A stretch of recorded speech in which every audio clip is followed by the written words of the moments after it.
성도 여러분, 그 전쟁의 역사를 다룬 책들이 많이 출간되어 있는데요. 좀 읽어보셨는가요? 이렇게 많은 전쟁 이야기 책이 출간된 이유는 그만큼 이 땅에 평화가 없고 실제 전쟁이 많았기 때문입니다. 저는 전쟁 역사 책을 읽어보면 조금 어려워요. 내용이 좀 길기도 하고 읽다 보면 좀 지루하기도 하죠. 그런데 제가 지난 수요일부터 읽기 시작한 책 제목이 세계 전쟁사 다이제스트 100이라는 책입니다. 이 책은 정반대예요. 짧고 그리고 지루하지 않고 매우 흥미롭습니다.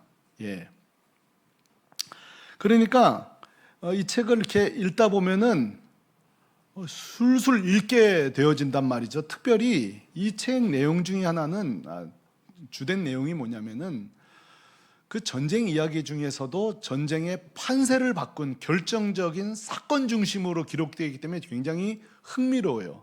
한 가지 예를 든다면 우리가 잘 아는 그 노르망디 상륙작전이에요. 1944년 6월 6일 날 이 작전이 진행됩니다. 당시 연합군의 한 가지 중요한 목표가 있었습니다. 그것은 바로 독일 군들이 점령하고 있는 프랑스를 탈환하는 것입니다. 그러기 위해서는 중요한 필수 조건이 있어요. 그건 뭐죠? 영국 해협을 반드시 도하해야 됩니다.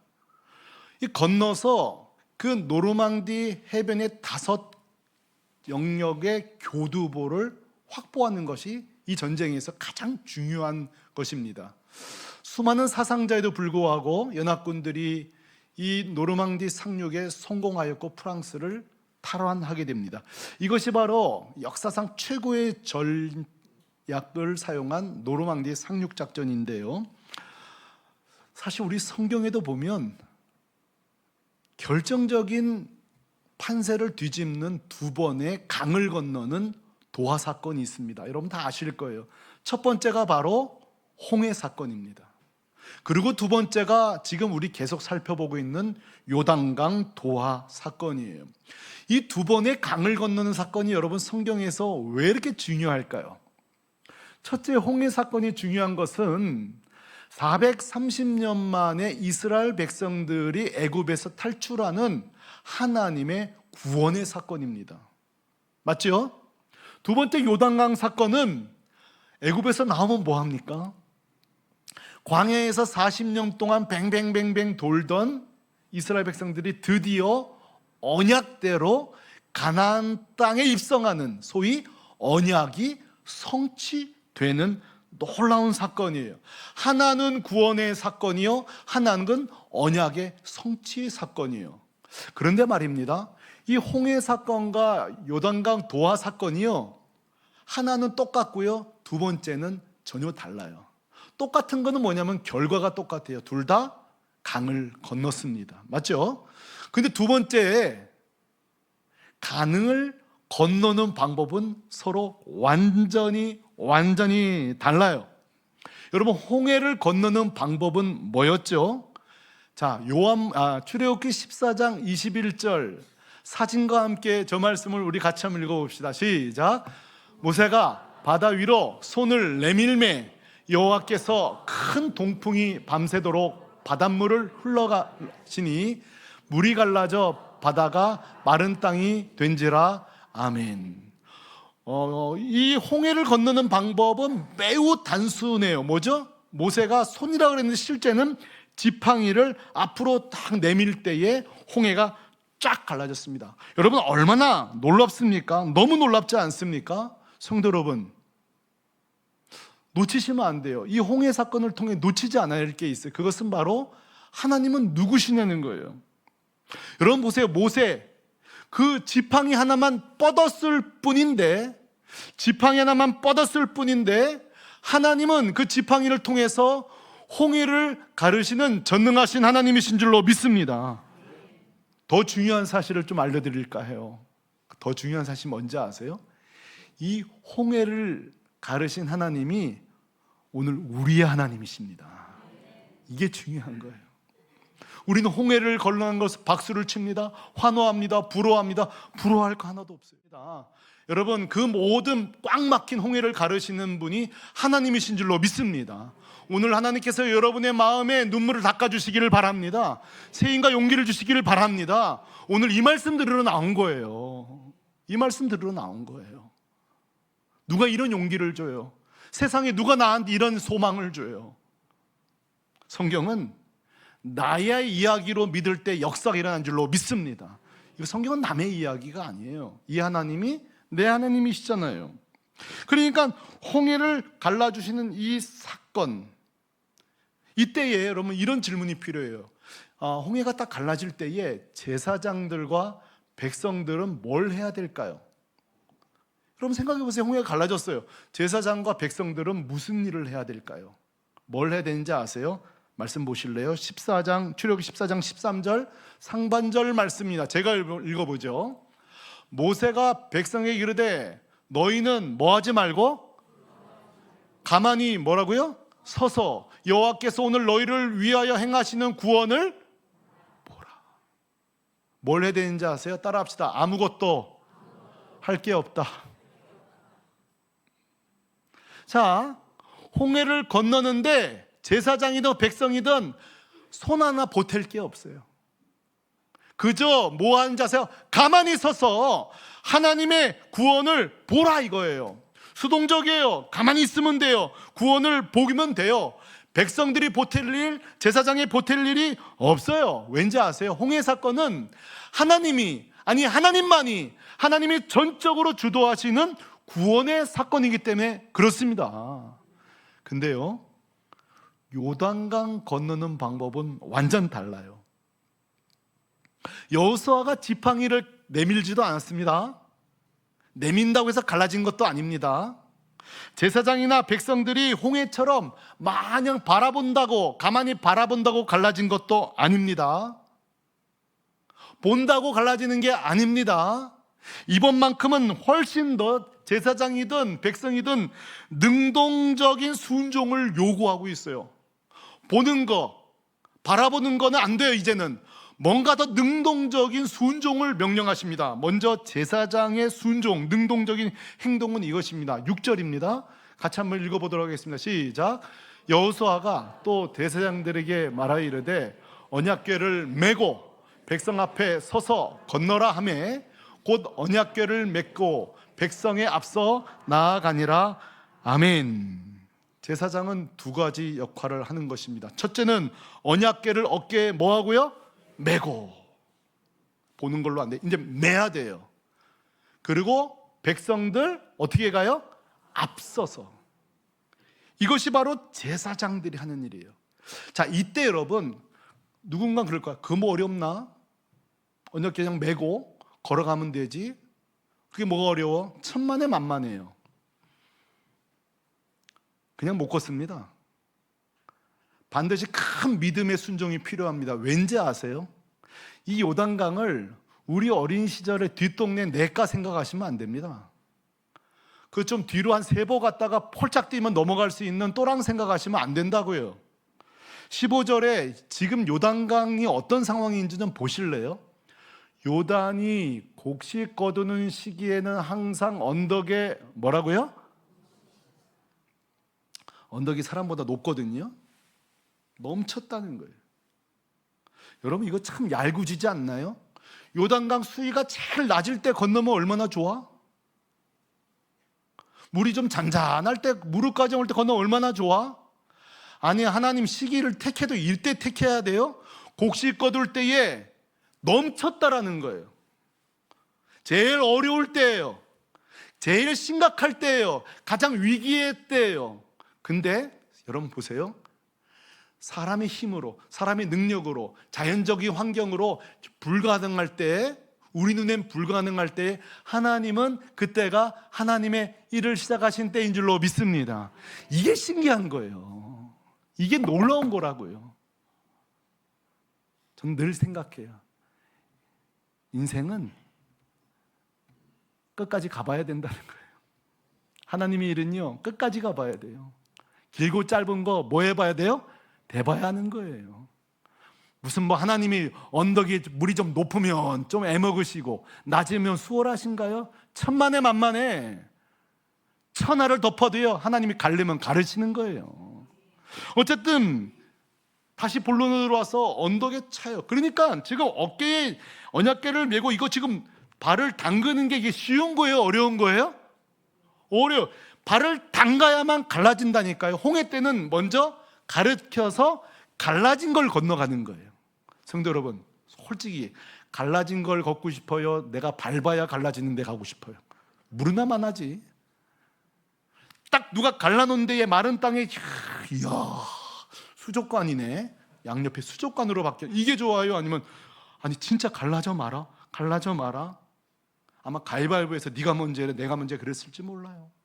자, 이때 제사장들이 뭐가 필요해요? 믿음이 필요한 거예요. 믿음만 필요해요? 어떤 사람 믿었다고 내일 순종 안 하는 사람도 얼마나 많은데 믿었으면 뭐 해야 돼요? 순종이 필요한 거예요.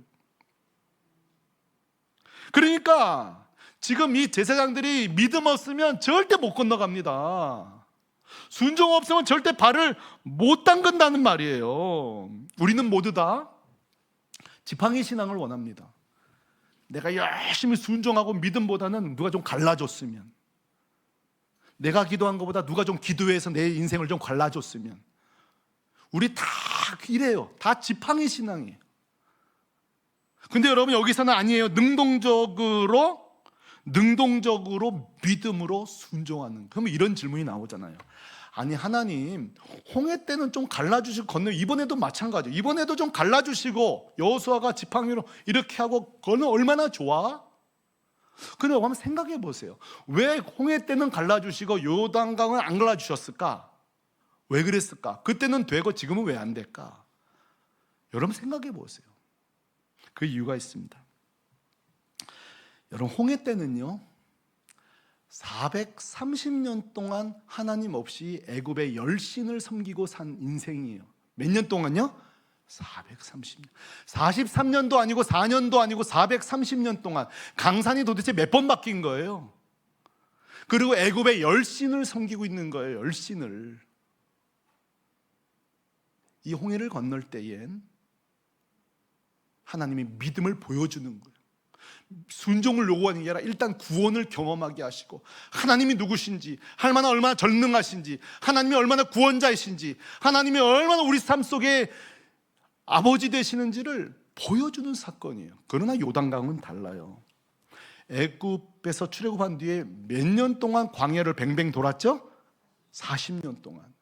이제 이 40년 동안은요 하나님이 불기둥 구름기둥 만나로 먹이시고 입히시고 신발이 헤어지지 않게 하시고 아버지 되어주시고 돌보시고 인도해 주셨어요. 믿습니까?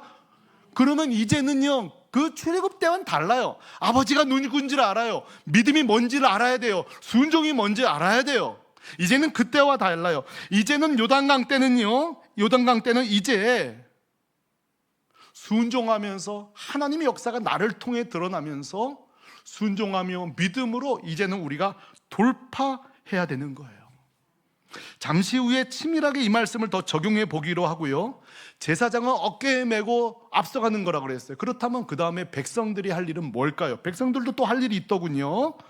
홍해 때처럼 가만히 보는 게 아니었어요. 적극적인 순종이 필요한데 3절 하반절 말씀입니다. 우리 같이 읽어보겠습니다. 시작. 너희 하나님 여호와의 언약 맺는 것을 보거든 너희는 있는 곳을 떠나 그 뒤를 따르라. 아멘. 따라합시다. 보라, 따르라. 다시 한번요. 보라, 따르라. 자, 제사장들은 앞장서서 언약궤를 믿음으로 메고 앞서가는 거예요. 그 다음에 우리 성도들, 백성들은 뭔지 아세요? 제사장들이 걸어가는 걸 눈으로 보는 거예요. 그리고 발이 담가지는 순간에 쪼개져요. 이제는 그 뒤를 따라 순종하고 제사장이 걸어간 그 뒤를 따라가는 거예요. 따라가는 거예요. 성도 여러분, 제사장을 보고 따라가고 또 하나 그 언약궤를 보고 따라가는데 기억을 더듬어 보세요. 그 언약궤, 저 상자 안에 여러분 뭐가 들어있었죠? 3가지? 뭐가 들어있었죠? 보통 우리가 다 할 때 이야기 안 하세요. 거기 보면은 10계명 2 돌판, 십계명이 들어있어요. 또 하나가 뭐가 됐죠? 모세의 지팡이가 들어있어요. 또 하나는 평생 그들을 먹여 살랐던 만나가 항아리에 들어있어요. 여러분, 저 세 가지가 뭡니까? 40년 동안 그들을 평생 인도했던 하나님의 말씀, 항상 그들을 불기둥 구름기둥으로 인도하며 영도자 모세를 통해 방향 일로 가시오 절로 가시오 인도했던 하나님의 인도, 그리고 그들을 굶지 않도록 먹여 살리셨던 하나님의 그 돌보심의 만나. 여러분, 이 언약궤가 상징하는 건 뭐예요? 여러분, 이 언약궤가 뭐예요? 이 세 가지가 뭐냐고요? 이걸 볼 때마다 성도들은 뭘 깨달아야 돼요? 맞아 40년 동안 하나님께서 우리를 말씀으로 인도하셨지. 맞아 40년 동안 하나님이 저 지팡이로 우리 인도하셨지. 맞아 40년 동안 하나님이 우리를 먹이셨지. 여러분, 이게 뭐예요? 가나안 땅 들어가서도 우린 뭘로 살아야 돼요? 이스라엘 백성들이 하나님 말씀으로 살고, 하나님 인도함으로 살고, 하나님 먹이시고 입히시는 거로 살라, 그거 아니겠어요? 그러므로 여러분, 이 장면, 이 좀 번거로운, 저는 그런 생각해요. 그냥 모세가 딱 가르고 바빠 죽겠는데 후딱 가면 되지, 뭐 이렇게 복잡해? 제사장 먼저 또 가, 중간에 또 기다려, 그걸 지켜봐. 아이고 복잡해라. 근데 여러분, 성경은 사사로이 쓰여진 게 아니에요. 너무도 우리 삶의 앞으로 훗날에 우리 신앙의 모든 척도가 되기에 쓰여진 거예요. 이 말씀 속에 이 요단강 하나 건너가지만 이젠 너희들이 적극적으로 말씀을 순종하고 살아라. 하나님의 인도함을 순종하고 살아라. 하나님 주시는 걸 먹고, 하나님 마시는 걸 먹고 살아라. 돌보심을 따르라. 그거예요. 할렐루야. 특별히 이게 끝인 줄 알았는데 4절에 보니까 또 원칙이 하나 또 있어요. 아이고 복잡해라. 다 같이 한번 읽어봐요. 시작. 그러나 너희와 그 사이 거리가 2000규빗쯤 되게 하고 그것에 가까이 하지는 말라. 그리하면 너희가 행할 길을 알리니 너희가 이전에 이 길을 지나보지 못하였음이니라 하니라. 아멘. 또 하나의 원칙은 뭔가 하면, 언약궤가 제사장이 가는 순간에 가자 하고 따라가는 게 아니에요. 둘 사이에는 2000규빗의 거리를 띄워놓으라는 거예요. 2000규빗은 지금 말하면 1km가 조금 모자란 900m 정도가 됩니다. 여러분, 900m라 한다면은 저 앞에 모든 한 200만 되는 숫자가 앞에서 벌어지는 모든 일을 다 목도할 수 있는, 앞사람에게 가리지 아니하고 다 목도할 수 있는 것을 그 거리예요. 자, 이 거리를 띄워놓은 이유가 무엇일까요? 너무 복잡하게 생각하지 마세요. 첫째는 이것입니다. 아주 단순하게 적용하시기 바랍니다. 하나님의 임재, 하나님 영광 거룩, 하나님 말씀, 하나님 인도하심, 먼저 앞에 쭉 걸어가는 거예요. 그리고 우리는 900m를 뛰고 그 뒤를 따라가는 거예요. 첫 번째로 우리가 알아야 될 것은, 따라합시다. 하나님보다 앞서지 말라. 하나님보다 앞서지 말라는 거예요. 하나님보다 앞서지 말라는 거예요. 두 번째로는 그 언약궤가 갈 때에 역사가 일어나는 것을 두 눈으로 모두가 목도하라는 것입니다. 홍해가 갈라집니다. 나중에 언약궤와 함께 전쟁에 승리합니다. 언약궤가 가는 곳에 하나님이 가는 것이고, 하나님 임재하는 것이고, 하나님의 역사를 뒤에서 보고 그 목도하라, 이것이에요. 성도 여러분, 이제 이 말씀을 한번 제가 치열하게 적용해 보겠습니다. 지금까지 홍해 사건과 요단강 사건을 제가 이야기했는데요, 오늘 이 홍해 사건과 요단강 사건은 우리에게 어떤 의미가 있을까요? 어떤 의미가 있을까요? 먼저 홍해 구원 사건입니다. 성도 여러분, 홍해 구원 사건은요, 바로 우리의 십자가 구원 사건과 동일합니다. 애굽에서 홍해를 건너 이스라엘 백성들이 구원받았는데, 여러분, 이 사건이 우리에게도 있지 않았습니까? 우리에게도 있지 않았습니까? 우리와 하나님 사이에는 뭐가 있나요? 우리와 하나님 사이에는 죄와 사망의 강이 있었습니다. 아무도 건널 수 없는 이 강, 누구도 도달할 수 없는 이 강, 이 죄의 강 사이에 우리는 사망의 강 가운데, 우리는 넘지 못하고 절망 가운데 있는 우리들에게 하나님께서 이 사망과 저주와 죽음의 강을 건너게 하는 구원의 역사를 하나님이 시작하신 줄로 믿습니다. 그게 뭐예요? 예수 그리스도를 통해서, 그 예수 그리스도를 통해서 그 주님이 이 더럽고 추악하고 죄덩어리고 오물덩어리인 정말 이 죄의 똥통과 같은 이 땅에 하나밖에 없는 아들을 이 흙탕물 더러운 속에 풍덩 빠지게 하시사, 여러분, 주님은 죽으시고 우리는 이 사망의 저주에서, 이 물에서 건져주신 줄로 믿습니다. 제가 집에서요, 제 아내를 돕는데 진짜 하기 싫은 게 있어요. 음식물 썰게 버리는 거. 나 그건 진짜 하기 싫어요. 음식물 썰게 버리는 거. 난 딴 건 내가 다 하겠는데 제가 그거 어떻게 들고 갔냐면 이렇게 들고 가요. 손에 묻는 것도 싫어요.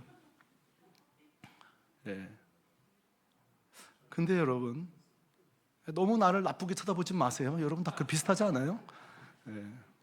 근데 여러분, 저는요, 그 음식물 속에 손이 묻을까봐 이러거든요.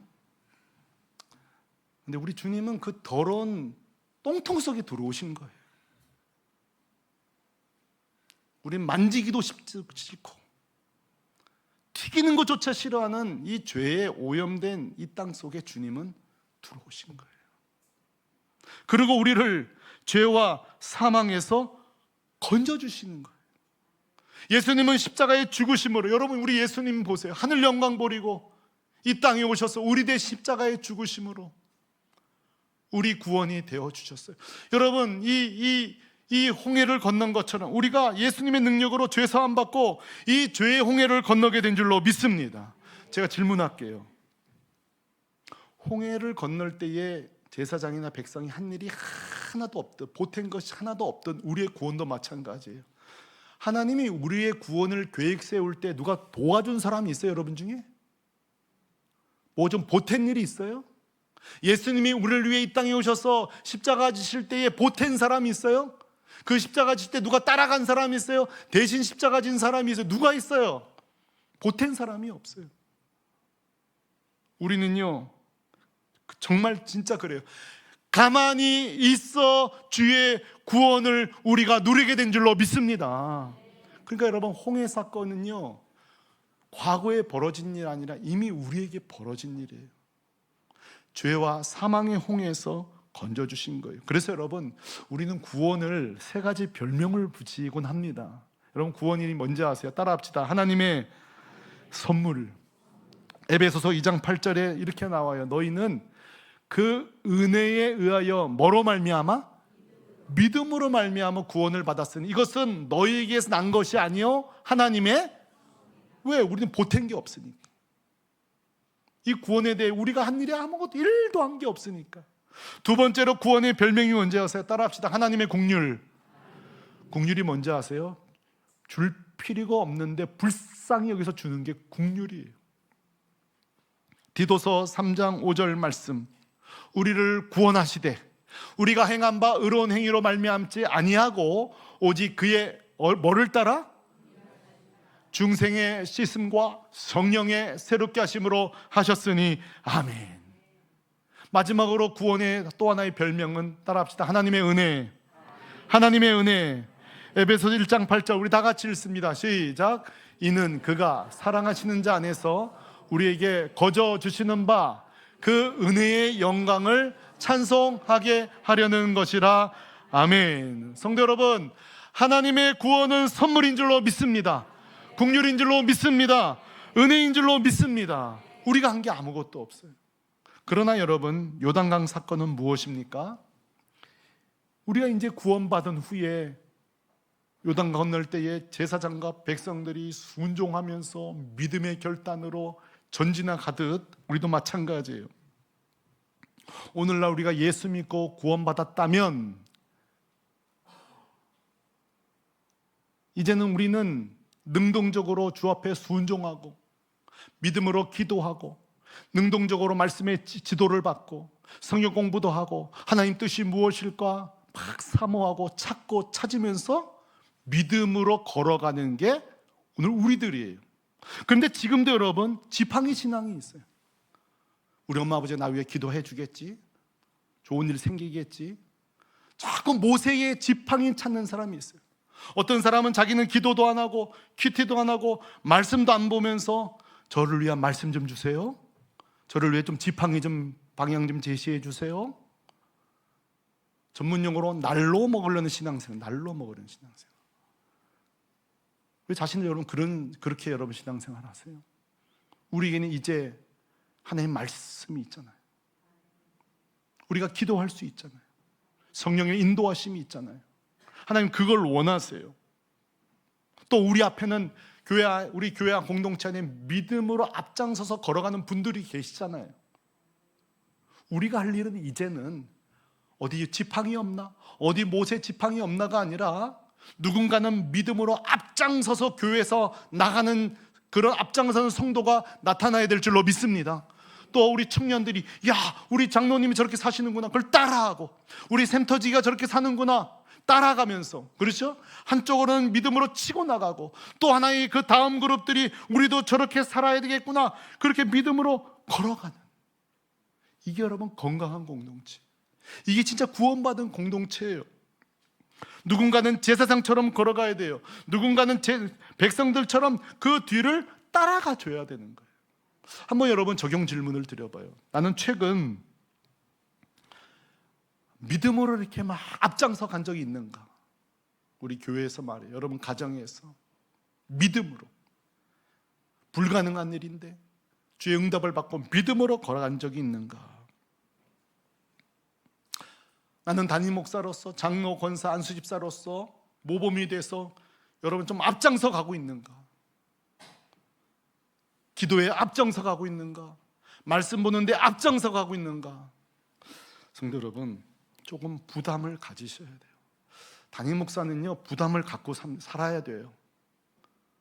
여러분 장로, 권사, 안수집사로 부담을 갖고 사셔야 돼요. 앞장서서 부담을 갖고 사셔야 돼요. 청년 리더로서, 또 어떤 사람은 나는 아무 직분도 없는데 내가 예수 믿은 지가 언젠데, 부담을 느끼셔야 돼요. 성도 여러분 한번 해봐요.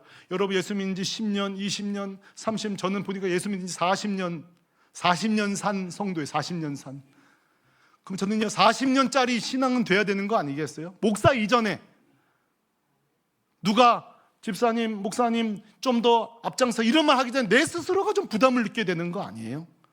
내가 그래도 담임 목사인데, 내가 예수 믿은 지 40년 됐는데, 내가 그래도 장로인데, 권사인데 내가 좀 부담을 느끼게 되는 거 아니에요? 제가 좀 아쉬운 거는 저분도 부담을 안 느끼고 그냥 사시네. 예, 우리가 하향평준화 되는 거예요. 좀 부담을 느껴야 돼요. 말씀의 부담을, 기도의 부담을. 여러분 그게 바로 건강한 공동체. 여러분 또 우리는 이게 적용할 수 있어요. 오늘 이 백성들이 언약궤를 따라가고 제사장을 따라가잖아요. 나는 요즘 이 다른 일을 잘하고 있는가? 요즘 현대를 보니까요, 갈수록 따르는 일을 잘 안 해요. 왜 그랬을까 할 때에 따를 게 너무 많아요. 이 땅에 참고할 게 너무 많아요. 요즘 큐티도 그렇게 한다는데, 이렇게 교회에서 배운 대로 하면 30-40분 걸리거든요. 근데 챗 GPT한테 여호수아 3장 3절에 7절 여기서 내가 회개할 것 좀 찾아줘. 좋은 질문이군요 하면서 이제 잘 해준단 말이에요. 여러분 실제 해보세요. 대신 회개해주고요, 대신 결단해주고요, 대신 적용 좀 알려주고요. 근데요 그렇게 안 살아요. 말씀은 이해한다고 지키는 게 아니라 성령 안에서 가슴을 관통할 때 지키는 거예요. 그렇게 되는 게 아니에요. 그렇게 세상은 자꾸 날로 먹게, 신앙생활 쉽게 하게 해요.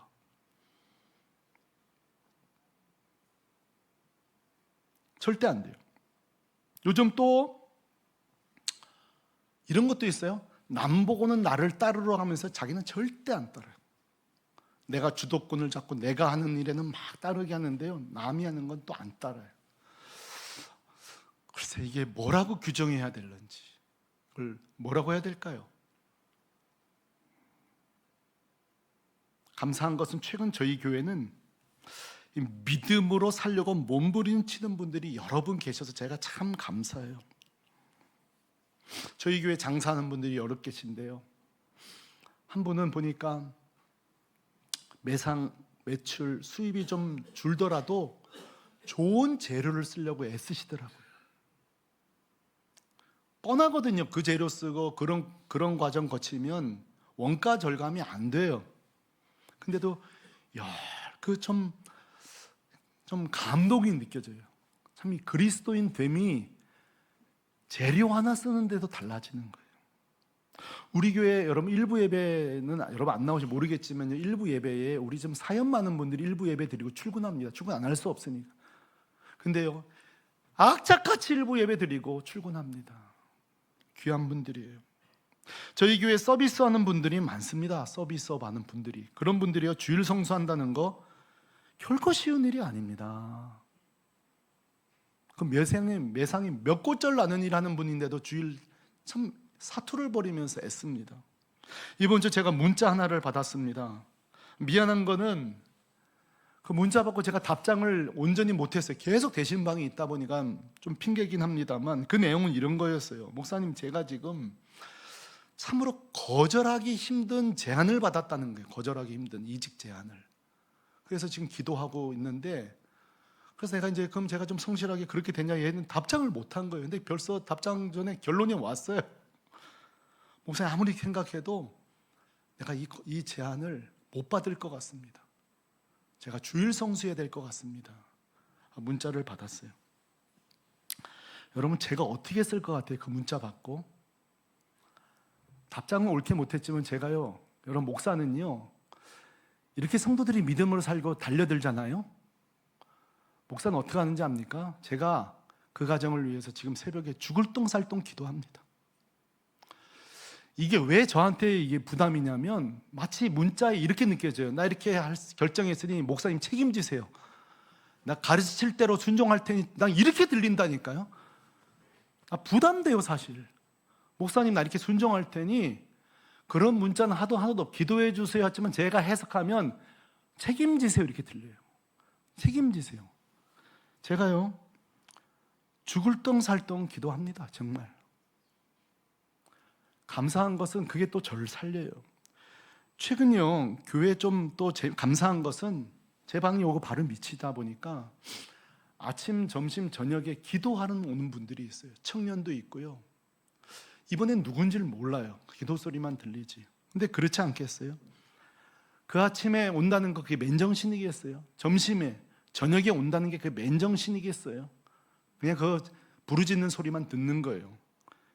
그러면요 목사는요 죽을 똥살똥 기도합니다.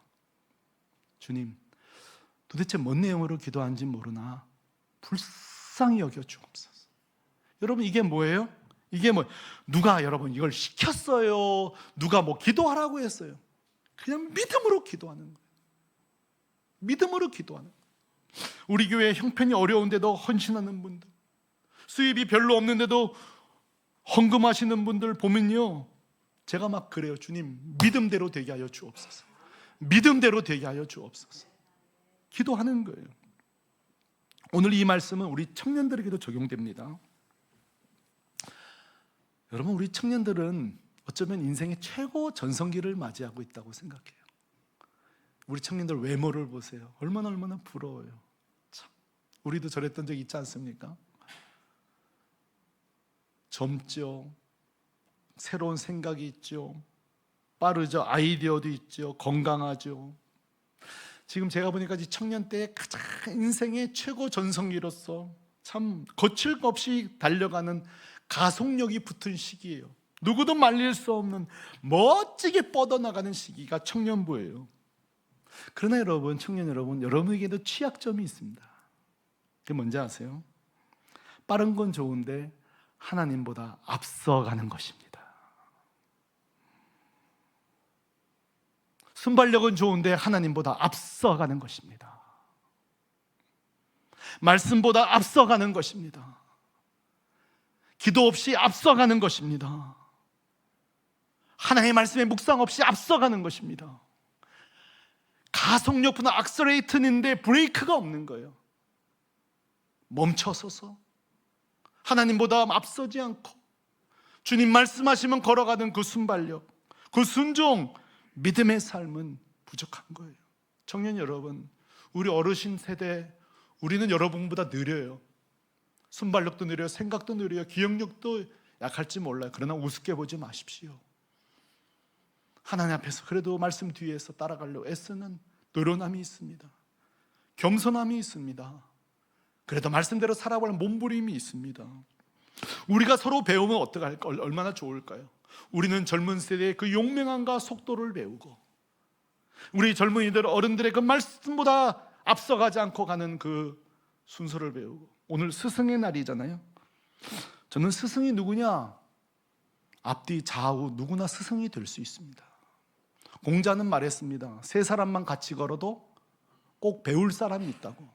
그리고 배울 사람을 찾으면 공자는 그처럼 스승으로 여겼다 그랬습니다. 스승의 주일학교 반사만 스승이 아니에요.